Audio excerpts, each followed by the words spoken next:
There's a number of barriers for doctors. So you say, okay, we understand why some of the mainstream medical associations are sucking up to industry because they're being sponsored by Big Pharma, for example. But why aren't individual doctors speaking up? We found that there were 11 people on a committee, of whom 6 were industry funded, especially the dairy industry, but also eggs and meat.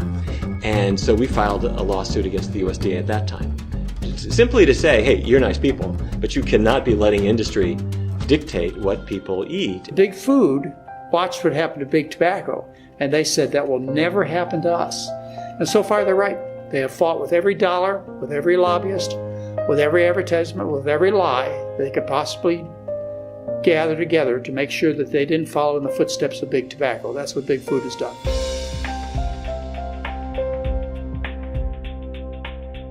Thank you so much for doing this interview. It's my pleasure. pleasure. Really appreciate it. Is veganism a dirty word in your kind of medical setting? No, vegan is a very important term because it describes no animal foods, meat, fish, eggs, or dairy products, but it's not inclusive of a health-promoting diet. You can have a vegan diet that's very unhealthy. For example, Coca-Cola, or any soda, I should say soda pop, could be a vegan food, but it doesn't make it healthy. French fries might be vegan, but they're not going to be healthy. So just being vegan isn't enough. Veganism is the start. It's not the end. You then have to adopt a health-promoting diet. So one of the dangers with the term veganism is people think, well, if it's vegan, it must therefore be healthy. They'll say that veganism is morally, ethically, and spiritually of importance. And I would argue that yes, being a vegan might help you get into heaven by being a better person, but it won't delay how quickly you go there unless you also adopt a health-promoting diet, which means an SOS-free diet. As a medical doctor, though, do you think talking about the ethical and environmental issues holds your mission back at all? Does that make sense? Well, do you think that talking about moral, ethical, and spiritual issues with regard to anything are important issues to human beings and should be addressed? Now, we may disagree on them. Like, I don't necessarily agree with somebody else's interpretation of their moral, ethical, or spiritual issues, and it's not something that can be reduced to science like the diet and lifestyle issues can. So at the True North Health Center, for example, we don't pretend to have an answer in what flavor of religion to believe, how to get into heaven, or what you should be thinking. Are you calling veganism a religion? No, not at all. Not at all. Veganism to me is just a philosophical based system that eliminates animal foods because of moral, ethical, and spiritual based reasons. I tend to focus, and we at the True North Health Center focus on the health aspects of healthful living, which just so happens to also include an exclusively plant food diet free from sugar, oil, and salt. The fact that it is beneficial on a moral, ethical, and spiritual isn't the driving force or the principle upon which we're making it. The problem I have with many vegans, and I speak to many vegan groups, is that if your only concern is moral, ethical, and spiritual, and health is not your driving force, I think you're doing yourself a disservice. Because the truth is, the best way that we can influence the planet to adopt vegan principles would be to set a good example, and that includes setting a good health example. And a vegan diet is only part of the answer to solving the health issues. It's the part where you get rid of the animal foods. You also have to address the chemicals, the oil, the sugar, the flour, and all the processed foods. Many vegans set a poor example because although they are morally, ethically, and spiritually clean because they don't use animal foods, they're compromising their own internal health by adopting pleasure trap-based, highly processed foods. But the argument that I'm making to my patients is not, this is the program that's going to get you into heaven. My argument is, this is the program that's going to meet your own individual needs the best in terms of your health habits. If it also happens to help you morally, ethically, and spiritually, that's great. But from my viewpoint, that's a side effect, because my primary focus is trying to teach people one principle, that health results from healthful living. Mm-hmm. It just so happens that healthful living happens to involve avoiding animal products, and it just so happens that what you do to benefit your own personal health also happens to benefit the planet and the animals that we share the planet with. I don't even use the term plant-based diet because I'm saying it needs to be an exclusively plant food diet free of SOS in order to meet the standards that we're trying to set for optimum health and rejuvenation. So I'm using the terms I use not as a slight to veganism, but because veganism connotes a different meaning than the meaning I'm trying to convey when I happen to discuss it politically. But I'm certainly proud to be a vegan. I've been a vegan since I was 16 years old. I decided to do a 50-year experiment with veganism at 16, and I will absolutely fulfill that, and then I'll reevaluate it. Can you talk about the progress in the plant-based movement and how it's kind of evolved? Because I've only been vegan 4 or 5 years and I've noticed a huge shift in that time. Well, clearly there's been a dynamic change. Part of it is economically driven. Once places like Costco and Walmart and traditional retail sources found that there's a demand for organic or vegan food, of course, then they begin to promote it, which is of course good.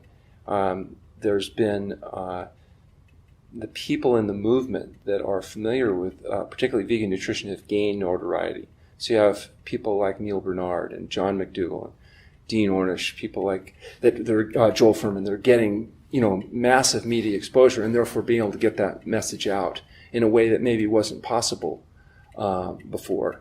There's been excellent video and books that have been written that make a very compelling argument for the science and the rationale and the philosophy behind it. So those materials maybe weren't available, or at least not that quality of material available in the past. So now I think any intelligent person that bothers to do their homework can find a rather cogent argument favoring a plant-based diet and the type of recommendations that are being made. So today we're in, I think, much better shape educationally. There's still a lot of forces of evil that would like to see the status quo sustained. And so, I'm not sure that what the percentage changes might be in terms of how many people have actually adopted a vegan diet. But what I can say is that the ability to make that change is certainly better today than it might have been in the past. You said there are some forces of evil. That's quite conspiratorial. Well, I don't what think do you it's mean by conspiratorial at all. Economic? It's just that people want to give people what they want, and they want to give you what you want, not necessarily what you need. The person that's marketing a product isn't thinking, well, what's in your best health interest? They're thinking, what do you want the most that you're willing to pay the most for and pay the most consistently? It's just like to say in restaurants, there's not a conspiracy against veganism in restaurants. They're just giving people what they ask. And if people ask for vegan meals, well, guess what? Pretty soon they start offering vegan meals because they don't care. They just want your money. And so we need to take responsibility to tell them what they need to do so we will give them our money, and then they will begin to modify. Why do you think Walmart is selling organic produce? Because people said they wanted to give them money if they would carry those products, and so they did. And the same thing was true with Costco. So we need to speak up and speak with our dollars. I don't think it's a conspiracy against veganism. It's just a conspiracy for economics. In terms of the low-carb doctors, I see them as a kind of threat to the movement because they provide so much misinformation. Bit of a controversial question coming up. You don't have to answer it, but do you think these people are misinformed, or is it due to a lack of integrity? I think mostly it's well-intentioned, misguided people that are just so busy telling people what they want to hear that they don't really have time to actually investigate and figure out what the truth of the matter is. The reality is that there's a lot of people that sometimes are well-intentioned, misguided idiots, and oftentimes they're in a position of power politically or involved in organizations that can be a real pain and really disturbing. And it's not, and the part of the problem is it's not that they're evil people, they're just really stupid or really misguided. And as a consequence, they make decisions that are unfortunate. There's also people that know full well what the truth is, but their own financial vested interests are so powerful that they really aren't willing to admit up to it. And so they make decisions, unfortunately. I'll give you an example. We have physicians in our community that refer their family to us, that come in themselves, that participate, would never refer patients because they don't want to be seen as a quack referring people to alternative, particularly specialists that are dependent on family practice referral for their business. They would maybe sublimate their advice to patients to protect their business interests, even though personally, they're committed to the facts. That type of hypocrisy happens not just in physicians, but also in politicians. It happens in businesses. It happens kind of throughout our society. And it's understandable, but it doesn't make it desirable. And when you've got low-carb diets giving great short-term results, it kind of it's easy for them to sell their ideas. Well, also, the rationale would be, maybe the low-carb diet isn't really health-promoting, and maybe it isn't that good of a thing, but it's better than the alternative. And plus, it's what people want, and that's what they're willing to pay for. So, as long as I'm doing somewhat less bad than what somebody else is doing, they'll pretend that being less bad is good. I don't think something less bad is good. It's still bad. It's just less bad. What we should do is have the integrity to tell the truth and let the chips fall where they may. And who's going to tell the truth? Is it about grassroots activism, or is it about institutions acting? Well, hopefully it's about all. It's about grassroots people getting involved in roles of leadership in institutions and then making the change. It's about people like Neil Bernard that are willing to stand up and do things so that politically, he's educating and influence movers and shakers. It's people like Joel Furman and John McDougall getting into major media outlets and being able to tell their story and having it as part of the mix. It's about people like Dean Ornish publishing papers in major medical journals that influences physicians alike. It's about all of the people that are trying to educate and inform not just the public but also the health professionals and even the scientists. And until there's credible data, a lot of people aren't going to be looking to anecdotal stories. They want published, credible data to be able to convince them that what we're claiming to be true is true. But we've got loads of data. We've had loads of data for decades. Why don't more people know about this? Well, you're saying we need more data. Well, I think we need more data and we need better data. And we need that data to be disseminated in the places that have high degrees of credibility in terms of the major journals. And so, this is a big task. It's a big challenge. But when that's accomplished, what you'll find happening is at least a percentage of physicians and other people will begin to shift over. Why aren't there more large randomized control trials with a plant-based diet? Right. A lot of the powers that be that control how those large amounts of funding are spent have vested interests, in my opinion, particularly pharmaceutically based interests. And so there's not that much interest yet in investigating things that are not easily sold. And so the money that's there is about promoting some particular outcome. And we continue to vote people into political power that maybe aren't necessarily have our broad-scale interests at heart. They have their own interests and their own manipulations from the powers that be that tend to support them. So I think we do have to start at a grassroots level, if nothing else, educating people that are going to act in our interests in terms of representing what our long-term interests are in terms of health and healthful living, diet policy, etc. Mm-hmm. Can you just expatiate on the big pharma point you made and talk about the relationship between big business, big pharma, and how that's impacting us, the people, and our health? Well, I think a good example, though, is when people started to demand organic produce, then what happened was, and people realized they could make money providing that demand, you started seeing large-scale organic farmers going into production and feeding people like your Costco's and your major outlets. I think that's a healthy development. Because, again, I don't think the conspiracy is against health or vegetarianism or anything. It's for money. So, again, if we have good evidence that people are willing and are motivated to provide a demand for the products, I think the products will be provided. Are there any other barriers that you haven't mentioned? Yes, the biggest barrier is, unfortunately, the pleasure trap. The hidden force that undermines health and happiness is the artificial stimulation of dopamine in the brain of human beings when they're exposed to either artificially concentrated sources of calories or drug-like effects.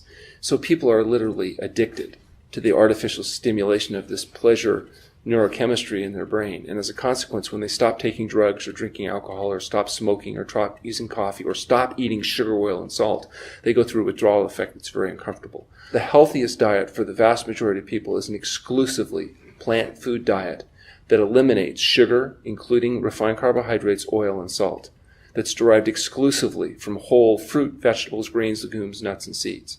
That's the diet that people should be eating. Unfortunately, it's not the common or popular diet. And so trying to adopt that diet in a world that seems more designed to make you fat, sick, and miserable is a great challenge. You're an expert on fasting. At what point do you say a whole food plant-based diet isn't going to do the job? Come over to my clinic. Well, we're a clinic that services a lot of the whole food plant-based diet doctors. In other words, they put people on these diets, and the vast majority of them do fabulously well. But once in a while, a person has a problem with their blood pressure, despite good dietary change, isn't coming down quickly enough, or they still have some autoimmune-related symptoms, or they develop a condition like lymphoma. And then those doctors will send us those patients for kind of the turn up the heat a little bit. We use long-term water-only fasting and a very strict version of an exclusively plant food, SOS-free diet. And for a significant percentage of those people, that's enough to do the trick.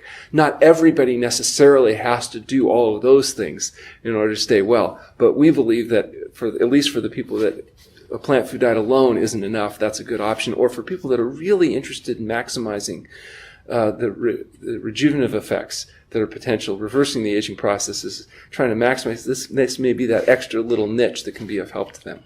Does fasting help the compliance? So if you said to somebody, hey, you should go on a whole food plant-based diet for your health, if you got them to fast first, would that help them keep to the diet that you recommend? Well, on many levels, fasting does seem to help. Taste neuroadaptation is one of those examples where good foods taste not good to people when they're addicted to the pleasure trap.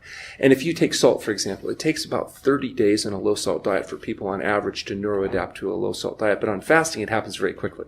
So by the time you're done fasting, now they can actually taste the natural sodium in chard, and they like it.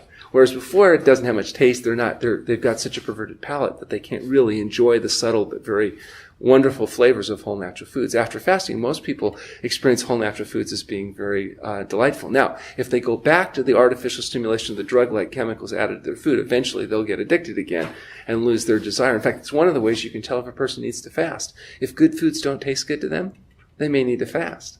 Absolutely. So if good foods taste good, then they can eat those good foods and the body heals itself. And if they do it long enough, they get well. For example, fat. And if you're on a high-fat diet, it takes about 3 months to neuroadapt to a low-fat diet. That process happens much quicker in fasting. And it's hard to get people to comply if they aren't being satisfied with their food. So their fasting has a useful tool. Also, when people are in pain and not sleeping well and not feeling well, it's hard to put the extra effort into dealing in a society designed to make you fat, sick, and miserable and overcome those challenges. When people feel good, they can put up more with some of the challenges that they inevitably face living in this world that's not set up to support us being healthy vegans. When you say society is designed to make you fat, sick, and yes, unhealthy. By giving you what you want, not what you need. And what you want is as much stimulation of dopamine as you can get as easily as possible. Because the motivational triad of human beings is pleasure-seeking, pain avoidance, and energy conservation. So you want to get as much pleasure with as little pain and as little effort as possible, and that's how you're programmed. You can override it volitionally because you have volitional consciousness as a human, but it does take energy. And if you don't have any energy because you're fat, sick, and miserable from your diet, you're unlikely to take the actions necessary to be successful. Could you talk about, we've talked about the progress a little bit, but can you talk about the progress specifically in the last sort of year or two? In 2014, Kaiser Permanente got involved. In 2015, there was a big article out, I can't remember in which journal, and the World Health Organization came out saying red and processed meat is as carcinogenic as tobacco smoking. Have there been any events that really stand out to you in the last sort of 12 months that really give you hope? Well, I tell you, just personally, I was tremendously pleased when the British Medical Journal agreed to publish a case report from us on the treatment of lymphoma with the use of fasting and a vegan, exclusively plant food, SOS-free diet. So the fact that a major medical journal was even willing to tolerate putting that information, including a very detailed description I mentioned of exactly the diet that we were recommending and was used by this patient in their journal, is an encouraging change. In the past, that may not have happened. We have a number of articles right now in the chute, so to speak, and we'll see how successful we are at getting them published. But it may very well be there is a change that's occurring. It's hard to quantify those changes. But there's no question that the quality of the leadership in this health-promoting kind of environment is continuing to increase as we attract more and more bigger, brighter, better folks into the movement, both quantity and quality. And hopefully the net effect of that's going to be profound to where we can get a significant percentage of the population at least sympathetic to the idea that this might be a good concept. Honestly, though, do you think change is happening quickly enough? No, change is not happening quickly enough because, literally the survival of the planet probably is at stake. And if not the planet, at least the ability of humans to live on the planet. And I think one of the most important things that you could do is likely to adopt these things that actually benefit you, your internal health. Those same behaviors are likely to be the same behaviors that are going to help our external environment equally. So I think there is some urgency to it, but, like anything, you go as quick as you can go. You said there's some urgency to it. What do you think the biggest threat to the movement is? We've kind of talked about some of the barriers, but if you were to kind of pick, if you can't think of one, maybe a couple of threats to the movement, what would they be? Well, I think actually one of the threats to the movement is actually its success. As the basic kind of extreme principles become accepted and get kind of watered down and diluted and becoming mainstream, it tends to lead people to think that kind of a halfway effort might be good enough. In my practice, I see the people that the halfway approaches or the partial attempts are not successful, so I have a bias. I'm used to seeing the people, they've done their best, but it's not good enough. And so I tend to naturally think that you have to do it to the full extent that we recommend it in order for it to work. That may not be the case. Maybe there's millions of people out there doing great with less stringent and less severe aversion. That's just not my world. The 60 people I have under care at the Treatment of Health Center at one time are almost all people that are either were sick and wanting to get well, they're well, and they're wanting to stay that way, but they're trying to maximize their health potential. And clearly, that extra little bit makes a big difference, both to the very sick and the very well. What you're doing is going against the grain in many ways, both with the plant-based aspect of it and with the fasting. Have you received any backlash for what you promote? Well, there was a time where we had criminal defense attorney on retainer. So, I mean, there's no question that what we do, particularly when we talk about fasting, was considered, really outrageous. Now I've gone from a criminal quack to being a cutting edge researcher because it's turning out that, we're getting more stuff published and they're starting to find out there's some utility to these things. As far as the diet, the problems, I don't have problems recommending a health promoting diet to patients. I don't get bad feedback from that, in part because people like the gentleman that we've mentioned have made this much more popular and accepted. People like Ornish publishing in journals, people like Neil Bernard getting these impacts affected publicly, people like John McDougall and Joel Furman and others reaching the public through mass media have made it so that people like me can recommend a person eat a healthy diet and not feel like we're going to lose our license or something as a consequence of those recommendations. Right now, I think we're facing that same kind of transition with fasting. The use of fasting is still considered a pretty radical process. And we're working hard to publish data. We've just finished publishing what's called the fasting safety study that's in review right now that shows that fasting can be done safely and effectively when it's done according to protocol. And so hopefully we'll get the same benefits with fasting that we're seeing with a vegan diet as we go forward here. Your role model to so many people. Who are your role models? Well, my heroes include people like T. Colin Campbell. Dr. Campbell, who's a professor at Cornell, who has absolutely pioneered the concept of the importance of a plant-based nutrition in his best-selling books, The China Study, which is excellent, and more recently in Whole, with the research that he's published, hundreds of papers in the scientific literature, the most important of which were a couple studies he did with us in helping get our papers published on medically supervised water-only fasting and the treatment of hypertension. I can't say enough about how helpful and inspiring he is and motivating he has been to me, and all of the doctors that we've already talked about, have been willing to stand up and face their peers and face the public and get that message out and do it in such an articulate way. I think that's been very helpful. The people that are on the staff at the Treatment of Health Center, we have people like Michael Clapper, who's been fighting this fight for 40 years, was really one of the first people to get out there and talk publicly about the importance of a health promoting diet, particularly a vegan diet. And he's fabulous, and he's one of the doctors with us. More recently, Anthony Lim, who's also the medical director for John McDougall at his program, also serves in our staff.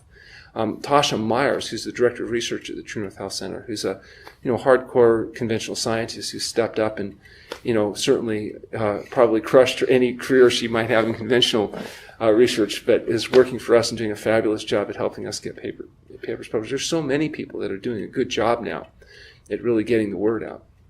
Lastly, thanks for your time, by the way. Really appreciate pleasure. it. I've seen you in a few documentary trailers, namely, I think, Eating You Alive and What the Health. Are you excited for these? Yeah, I'm real anxious to see what the health is going to do. I think, I saw some of the material that came out with that. I'm really excited that might be, one more really fabulous outcome, much like Forks Over Knives has reached so many people. Do you get, I'm going to put this up. We've got 2 cameras here. I'm going to put this up unedited pretty much.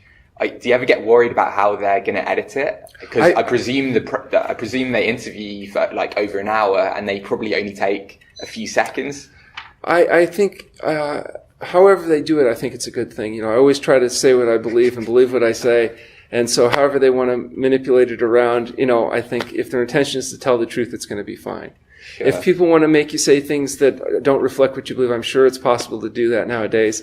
And that's why I always, just take it with a grain of kelp. It's like, They got good intentions anyway. Yeah. Awesome. Thank you so much for the interview. I really, really appreciate it. Keep up the good work. Thank you. Thanks a lot.